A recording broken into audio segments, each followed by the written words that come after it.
आज का टॉपिक है tropical evergreen forest of India. Because we are going to study about Indian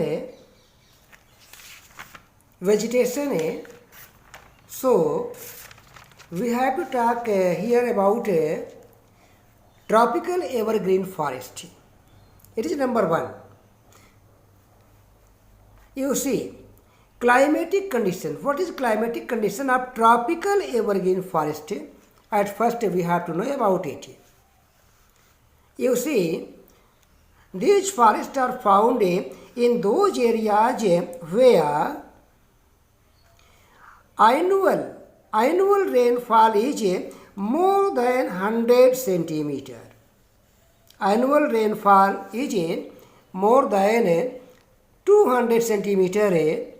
And second point, annual average temperature is between 25 degree centigrade to 27 degree centigrade.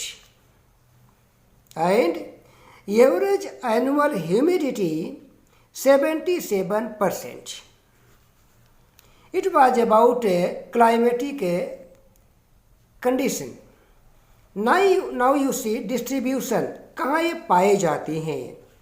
First point, you see these forests are found in those areas where heavy rainfall is experienced. ये वही पाए जाते हैं जहाँ heavy rainfall होता है. Example आप देखिए इंडिया में, such as Western slopes of western Ghat. Western slopes of western Ghat, और आप इसको देखिए with the help of map you can understand it. Western slope of western Ghat, this is your Western Ghat area.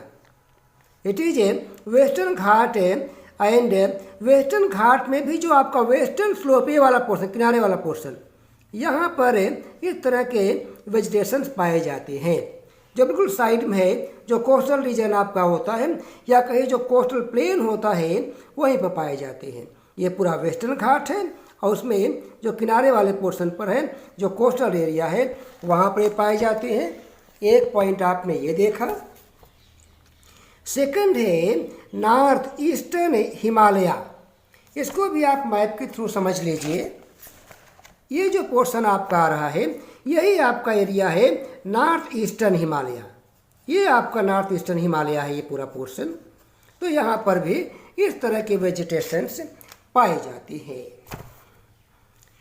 इसके बाद अंडमान निकोबार आइलैंड है और लक्षद्वीप आइलैंड है. इसको भी आप मैप के थ्रू देख लीजिए.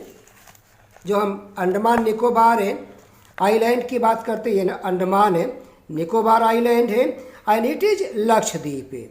तो आपको 4 प्लेस मिला, Andaman Nicobar island, Lakshadweep and western slope of western Ghat and north eastern India. In these 4 area this vegetation is found. Now you have to see about character of this vegetation. Number 1, very tall trees are found here. यहाँ बहुत लंबे वृक्ष पाए जाते हैं up to 60 metre height. Second point है dense canopy of trees don't allow enough sunlight to reach the ground. जो वहाँ डेंस कैनोपी होता है, बहुत घना कैनोपी होता है, वह सन की लाइट को ग्राउंड तक नहीं आने देता है. अब जरा आप इस बात को समझिए, व्हाट इज ए कैनोपी. बच्चों, जो फॉरेस्ट एरिया होता है उस फॉरेस्ट एरिया में जैसे आप देखिए, यहाँ से समझने का प्रयास करिए. इस तरह से जो फॉरेस्ट एरिया होता है उसमें इस तरह से तमाम ट्री होते हैं. इस तरह से ट्री होते हैं. इसमें तमाम लियानाज होते हैं, लताएं होती हैं जो पेड़ों पर से चढ़ती है ना, लियानाज होते हैं. ये क्या करती है, चढ़ करके ये ऊपर वाले पोर्शन को यहाँ आकर एकदम सिल देती है. मान लीजिए एकदम पैक्ड कर देती है, इस तरह से ऊपर के भाग को कवर कर देती है. इसे कहा जाता है कैनोपी. और ये जो कैनोपी इतना डेंस हो जाता है कि सनलाइट को कभी भी जो एक ग्राउंड है यहाँ तक डायरेक्टली पहुँचने नहीं देता है। यही बात यहाँ पर कहा जा रहा है। तो I think you have understood. And next point है the trees in this forest shed their few leaves, अपने कुछ पत्तियाँ गिरा देते हैं। Shed their few leaves every month, हर महीने अपनी पत्तियाँ कुछ गिरा देते हैं। And new leaves also comes every month, और हर महीने नई नई पत्तियाँ इसमें आती रहती हैं। That's why these forest appear green all over the year round, यानी पूरे साल भर इसीलिए ये जो फॉरेस्ट होता है हरा भरा हमें दिखता रहता है। Now trees found in these forest, इस फॉरेस्ट में कौन कौन से ट्री पाए जाते हैं देखिए।